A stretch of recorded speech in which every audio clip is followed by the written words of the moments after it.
Warahmatullahi wabarakatuh. Alhamdulillah, kita panjatkan puji syukur pada hari ini dalam cuaca yang amat romantis ya, berada di Kampung Pekijing yang namanya sih sudah dari dulu saya dengar nih, Pekijing kampung literasi. Tapi kemudian setelah datang ke sini bukan hanya literasi, tetapi ini bisa jadi kampung budaya sebenarnya. Tepuk tangan dong. Budaya itu berarti kreasi kita ya. Budaya itu hasil cipta karsa dan daya manusia yang ingin maju. Kalau manusia tidak berbudaya berarti sebenarnya dia tidak ingin maju. Sholawat dan salam mari kita limpahkan kepada Nabi Junjungan Alam Habibina wa Safina wa Maulana Muhammad Sallallahu Alaihi Wasallam. Bapak Ibu, Bapak-bapak semua, adik-adik, akang-akang, orang Pekijing, perkenalkan saya Rohaindi dari Dinas Pariwisata Provinsi Banten. Kali ini datang ke sini pertama karena undangan dari Pak Edi. Pak, jangan enggak, harus datang lihat Kampung Pekijing. Ya, saya sangat ingin sebenarnya ke sini, tapi di momen mana, dan ternyata momennya tepat sekali berkenaan dengan hadirnya Bunda Uli Rusadi. RBI itu dulu saya yang fasilitasi hingga ada di Banten. Saya sambungan ke Pak Gubernur waktu itu, gubernurnya PLT ya Pak Haji Rano Karno. Disambut dengan baik, bahkan kemudian ada event hari musik nasional diselenggarakan masih di Pendopo. Bunda Uli dengan Teh Mita juga hadir, alhamdulillah. Jadi sudah ada chemistry terus sejak awal dengan Bunda Uli. Ibu-ibu, kalau saya ditanyakan kesan apa yang datang ke daerah ini, begini Bu. Kebetulan saya di Dinas Pariwisata itu membidangi dua bidang Bu. Yang satu bidang sumber daya manusia pariwisata. Tugasnya itu melatih mereka yang ingin dilatih dan ingin maju dari sektor pariwisata. Pariwisata itu apa saja? Banyak. Ada pariwisata ada 13 sektor, ekonomi kreatif ada 17 subsektor. Nah, kayaknya di sini sektor-sektor itu ada semuanya sebenarnya ya. Tepuk tangan dong. Potensinya ada, tinggal bagaimana ibu-ibu dan bapak-bapak masyarakat di sini mau enggak mengembangkan daerah ini menjadi kawasan wisata. Kampung literasi udah oke nih, tiap tempat ada buku, perpustakaan di mana-mana. Saya teringat kepada Kampung Ciloang di daerah di dekat Pakupatan. Itu digagas oleh seorang Golagong yang gencar bikin kampung literasi. Golagong waktu itu juga bilang ada satu lagi Pak Wendy di Pekijing. Setelah itu ada di Pipitan, di Kampung Kreasi Pipitan sama seperti ini. Tetapi dari 3 kampung itu, bahkan yang sudah digagas oleh Golagong, kekompakannya kalah tuh sama Pekijing kayaknya. Waktu peresmian di sana, siapa yang hadir? Masyarakatnya cuek aja tuh. Padahal waktu itu yang hadir gubernur loh. Cuek aja tuh masyarakat. Kalau ini, Masya Allah, tidak hanya hadir, berseragam, masak, mau nonton pertunjukan, bahkan katanya ada ibu-ibu yang siap ditanyai sumber cara membuat makanan bagaimana dan nanti akan dibukukan. Berarti sesungguhnya itu sudah literasi banget. Dan literasi ini merupakan budaya dari dulu Bu, di zaman kerajaan. Yang paling tinggi itu, yang paling pintar itu sebenarnya ya. Jadi raja itu kemana-mana nanyanya ke penyair. Ya penyair, apa yang harus aku lakukan dalam kondisi negara seperti ini. Jadi penulis Bu. Jadi wajar kalau kemudian awalnya Kampung Pekijing terlahir dari kampung literasi. Insya Allah berarti mau berpikir, mau membaca, mau menulis, dan mau ditanya. Nanti kalau ada wartawan, anak-anak yang KKN, PKL, apapun datang ke sini bertanya tentang Pekijing, ibu tidak boleh tidak menjawab. Karena orang Banten umumnya itu dikenal sebagai murah congcot dan murah bacot. Setuju nggak? Orang Banten murah congkot, murah bacot. Kalau ada orang lewat, kopi dipit gitu. Padahal kopinya udah habis, masih nawarin, artinya murah gitu. Terus kalau udah ketemu, kenal sekali aja, kalau ketemu di mos atau ketemu di luar, wih kemana Pak? Sini, wih rame gitu. Jadi murah bacotnya. Walaupun ada yang ngomong murah congkot, goreng bacot, betul. Gorengnya itu, jeleknya itu karena dibandingkan dengan bahasa Sunda yang ada di Priangan. Kadang kita suka malu ya kalau mau bahasa Sunda Banten. Izin kami mah, kasar. Padahal ternyata hasil penelitian Ibu, bahasa Sunda yang masih murni, bahasa Sunda yang asli bahasa Sunda yang lulugu atau pokok itu berada di Banten. Karena konon katanya juga kerajaan tertua di Nusantara itu ada di Banten. Pernah mendengar Salakannagara? Itulah. Dan itu berada di wilayah Banten. Hingga saat ini, kalau kita pengen tahu budaya itu Sunda itu seperti apa sih? Uangnya kayak mengkodok gitu, kayak seperti apa nih? Itu masih ada di mana, Bu? Di Kanekes Baduy. Rumahnya gaya Sunda, hidupnya gaya Sunda, bahkan agamanya pun Sunda. Saya bukan berarti ingin mengangkat itu di sini, tetapi itu bukti bahwa bangsa yang besar adalah bangsa yang meraih budayanya. Dari budaya bisa hidup nggak? Nah, budaya itu bahannya. Bidang hidupnya dari mana? Menghasilkannya dari mana? Ya dari pariwisata. Makanya saya kemudian setelah ngomong budaya itu penting, kita ngomong pariwisata. Pariwisata itu syaratnya ada 3. Ya Bu, ada 3A, gampang ngapalinnya. 3A, ada atraksi, ada amenitas, dan ada aksesibilitas. Atraksi itu apa? Atraksi itu kade, karasa, kabawa gitu, kadege, atraksi. Kade lewat di sini aja udah, wah dari depan aja udah kelihatan tuh gerbangnya beda. Kalau biasanya dari tembok, wah megah mahal, biasa masuk ke kantor bupati, gerbangnya begitu biasa. Tapi ketika ke Pekijing, saya lihat pohon kelapa digimanain gitu, dibikin apa dari apa, itu namanya kreativitas berbasis budaya lokal. Menurut saya nilai kreativitasnya lebih tinggi ketimbang dari tembok yang harganya mahal. Jadi indah itu tidak perlu mahal sebenarnya. Indah itu tidak perlu mahal. Indah itu bagaimana kita mengkreativitas dari apa yang ada di lingkungan kita. Jadi tidak ada alasan kalau akan menjadi kampung wisata harus ada biaya dulu. Salah. Justru kalau mau ngembangin pariwisata pakai biaya dulu, nantinya jadi wisata massal Bu namanya. Yang begini namanya wisata desa, wisata minat khusus. Dan yang dikembangkan oleh Pak Sandiaga Uno, Menteri Pariwisata. Sekarang wisatawan udah bosen nginep di Marbella, sudah bosen nginep di Tanjung Lesung, sudah bosen nginep di Horizon, pengennya nginep di rumah warga, namanya homestay. Malah Baduy itu tiap malam rumahnya pada diinepi orang-orang luar. Nah nanti bukan tidak mungkin ada banyak orang luar yang nginep di rumah itu. Siapkan satu kamar yang bersih. Syarat homestay itu apa? Homestay itu menyatu dengan masyarakat. Kelebihan di homestay Bu, kalau nginep di hotel, check in, ngambil kunci kamar, masuk kamar, nonton TV, tidur. Setelah itu kalau pagi-pagi sarapan, setelah itu jalan, dia keluar ditinggalkan. Tapi kalau di homestay, sebelum masuk kamar diajak ngobrol sama ibu yang tadinya mau 1 malam karena enak ngobrolnya, diceritakan tentang Pekijing itu bengene, laki apa-apa. Ningkane anu apa. Orang pengen tahu Bu, ada kuburan tua di sini. Biasa-biasa kalau cuma dilihat gitu doang, cuman biasa kuburan. Tapi ketika diceritakan bahwa ini dulu pejuang, tidak akan ada kampung ini kalau tidak ada orang yang dikubur di sini. Dulunya orang ini bla bla bla bla bla bla bla. Dia sampai tafakur di situ, berdoa di situ karena karomah itu dipercaya oleh banyak orang. Kemudian yang tadinya dia datang hari Senin, saya kayaknya berdoanya harus malam Jumat, sampai malam Jumat berapa malam tuh nginep di sini. Karena kita pintar menyampaikan, maka literasi ini merupakan bagian terpenting dalam kemajuan pariwisata. Ada banyak kawasan wisata yang orang tidak lama Pak, gara-gara penduduknya pada diem gitu. Alhamdulillah saya tadi masuk mau ke kamar mandi aja di sana Pak. Sejadahnya ada enggak ya? Padahal belum tahu apa saya mau sholat atau cuma kencing doang. Artinya ibu sudah refleks itu memberikan layanan kepada tamu, itu keren.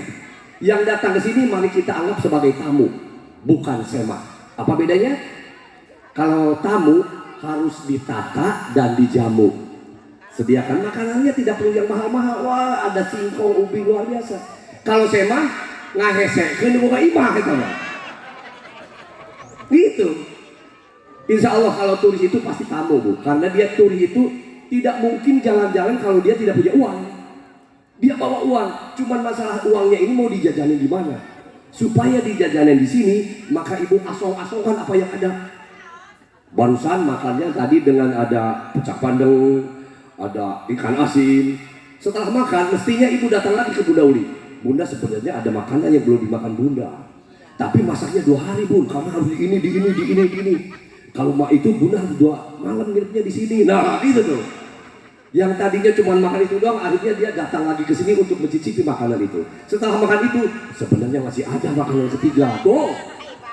Berarti memang ini potensial. Syaratnya adalah ibu semangat enggak, mau enggak begitu. Ya, itu atraksi namanya. Yang kedua amenity. Amenity itu kelengkapan. Kalau dia mau sholat, ada musola? Enggak. Kalau dia mau sholat di rumah, ada sejadah? Enggak. Ada petunjuk kiblatnya nggak di kamar? Nah ini yang lupa. Tadi nggak ada tuh di situ. Saya sholat kemana ya? Makanya kunci pintunya saya kunci aja biar orang mau ada kemana tadi pokoknya. Pokoknya mustaqbilan kiblati aja ya. Artinya Bu, nanti kalau sudah jadi homestay harus ada sejadah, mukena, sarung dan petunjuk arah. Makanya kalau kita ke hotel selalu ada itu. Ya.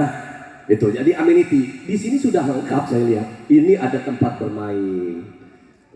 Ada lapang, camping ground, rumah-rumah sudah siap diinepi, berarti sarana prasarana sudah ada, jalan sudah bagus, ya, sarana lokalnya. Yang ketiga aksesibilitas, itu akses itu bisa jalan, bisa sinyal. Di sini sinyal bagus tadi saya, jalan udah bagus. Tinggal saya agak bingung tadi masuknya dari salah tadi kamu bawa jalan, jadi masuknya dari pom bensin Tatakan, betul dari situ? Oh salah, mestinya nggak mau juga. Sehingga putar. Nah ini berarti dari depan untuk syarat ketiga dari pariwisata, aksesibilitas. Dari depan harus ada petunjuk arah. Kampung Pekijing, izin sama RT di situ. Saya mau masangin ini, ketimbang masang gambar orang yang coblos saya, mending gambar itu. Kampung Pekijing 2 kilo. Terus ke arah. Pas mau belokkan, Kampung Pekijing 1 kilo. Sampai situ, ketika gerbang, oh ini, itu namanya aksesibilitas. Tinggal satu berarti yang aksesibilitasnya. Kalau sinyal udah bagus, ya 3 berarti dari 3 syarat itu sebenarnya ini udah ada, sudah bisa menjadi kampung wisata. Nah, supaya kampung wisata didatangi orang bagaimana? Ada 7 syaratnya. Wah lebih banyak ini, semakin banyak nih ceramahnya. Saya tidak akan bahas satu-satu karena waktunya juga terbatas. Nanti saja kalau mau ngobrol banyak tentang pariwisata, panggil saya ke sini, ngopi, bacakan, beres kita ngobrol.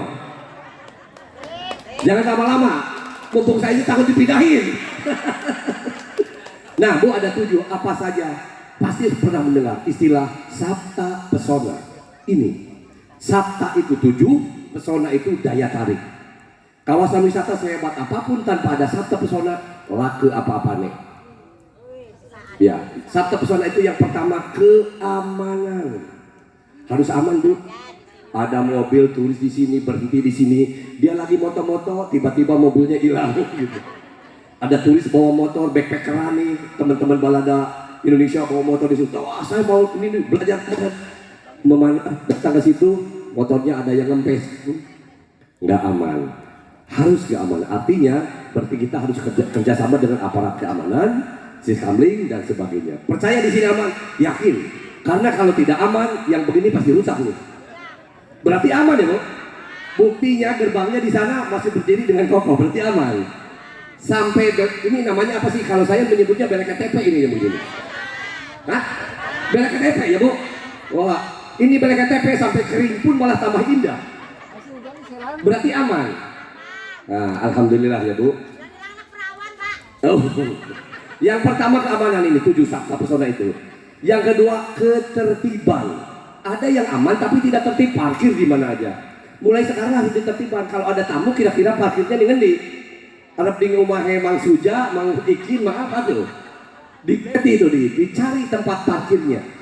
Kira-kira ini cukup untuk 2 mobil. Kalau misalnya di sini cukup untuk 2 mobil, kasih tanda di sini. Parkir kamu 2 mobil. Supaya tertib. Parkir motor. Parkir sepeda. Nah itu Bu, parkir di mana aja bahaya itu Bu. Ya, sebagai kita semuanya harus tertata Pak Edi. Ya, nanti kita pastikan saja. Emang sekarang ibu bilang boleh di mana aja. Nanti kalau sudah banyak tamu, tidak diatur dari saat ini. Ketika tamu membludak, nggak ngasih uang parkirnya, ibu yang dongkol. Sementara tetangga mah, wih dapat 200.000, kita mau ore. Loh, harus diantisipasi sejak sekarang. Siapkan parkir 2.000 misalnya di sini silahkan untuk 2 mobil. Turis mau bu. Ketimbang tidak bayar malah ragu. Jangan-jangan tidak dijaga sama yang punya rumah. Parkir 2.000 untuk 2 mobil. Yang bahaya itu 2.000 dipintanya 5.000. Itu yang bahaya itu kayak di Anyer. Jangan lupa. Di Anyer kan mengonol ya. 100.000, 50.000, mahal. Rame di media kan. Nah, di sini tidak boleh begitu. Nah, yang ketiga ya, keamanan, ketertiban, kebersihan. Nah ini lingkungannya sih udah keren, udah bersih, tapi terjaga nggak bersih. Jangan-jangan bersihnya gara-gara mau ada Bunda Uli Sigar di doang ke sini. Waduh, percaya. Wong kelihatan wajahnya mencrang-mencrang bersih. Oh, ada jadwal bersih-bersih. Budaya kita, budaya orang Sunda Islam bu, tiap hari ibu itu paling tidak 2 kali keluar rumah untuk bersih. Pagi-pagi setelah sholat subuh dan sore menjelang maghrib. Itu harus keluar rumah dan bersih-bersih 2 kali. Kenapa 2 kali? Karena setelah subuh dibersihin, kan takut ada tamu, ada segala macam, maka bersihkan lagi. Budaya itu di kota Serang udah jarang tuh saya lihat. Di depan rumahnya, ini pada tumbuh. Di pinggir jalannya padahal dia rumahnya sebelah pada tumbuh. Ketika saya lihat, mari kita bersih-bersih. Woi, itu tanggung jawab pemerintah duduk gitu. Nyalahin pemerintah. Padahal tepat di depan rumahnya. Memang jalannya dibangun oleh pemerintah.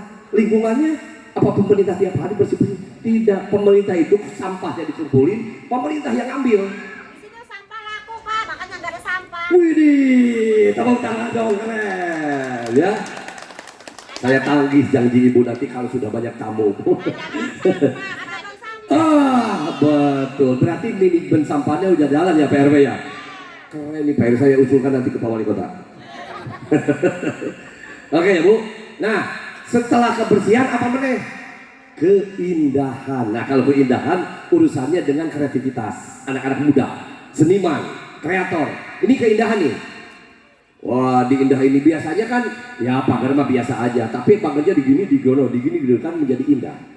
Ya, mudah-mudahan nanti kalau mau diingat terus itu ada satu ciri yang membuat nggak ada di daerah lain. Kalau lihat itu, ingat ke Pekijing itu. Menurut saya ini bisa jadi ikon. Jadi tiap rumah nanti ada nih di sini, teng gitu. Bel KTP Bu. Pagarnya dari BLKTP keren. Nggak ada kampung yang pagarnya BLKTP. Nggak ada tuh. Pekijing BLKTP gitu. Wah. PW boleh gitu kan. Iya. Kelebihannya tidak perlu dicat. Dia sudah kering juga masih kelihatan artistik. Bahkan lebih kering lebih bagus. Kekuatannya bisa 6 sampai 7 bulan lah kira-kira. Setelah itu ganti lagi ya. Kalau ibu hajatan sekarang dihiasnya pakai orang WO ya sekarang ya.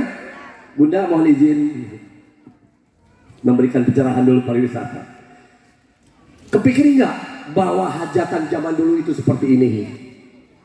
Pakai janur, pakai daun kelapa, bahkan biasanya di bawahnya ada buah-buahan.